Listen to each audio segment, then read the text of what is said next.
صوبائی وزیر صنعت و تجارت میاں اسلم اقبال کی زیر صدارت سول سیکریٹریٹ میں ٹاسک فورس برائے پرائز کنٹرول کا اجلاس۔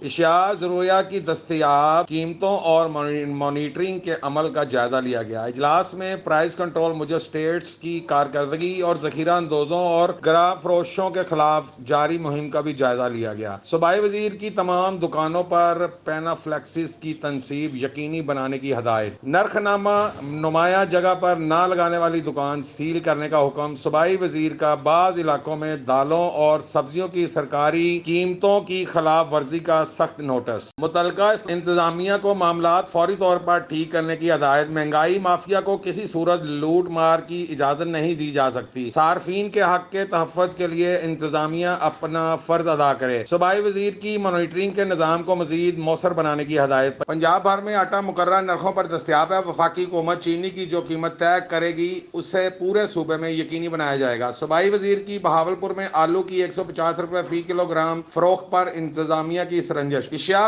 ضروریہ کی سرکاری قیمتوں کی خلاف ورزی روکنے کے لیے انتظامیہ کو خواب غفلت سے بیدار ہونا ہوگا۔ میاں اسلم اقبال نے کہا کہ سیکریٹری صنعت و تجارت، ڈی جی انڈسٹریز، کمشنر اور ڈپٹی کمشنر لاہور اور متعلقہ محکموں کے افسران کے اجلاس میں شرکت۔ صوبے بھر کے کمشنرز اور پولیس افسران ویڈیو لنک کے ذریعے اجلاس میں شریک ہوئے۔ تنویر سندھو، 11 نیوز، لاہور۔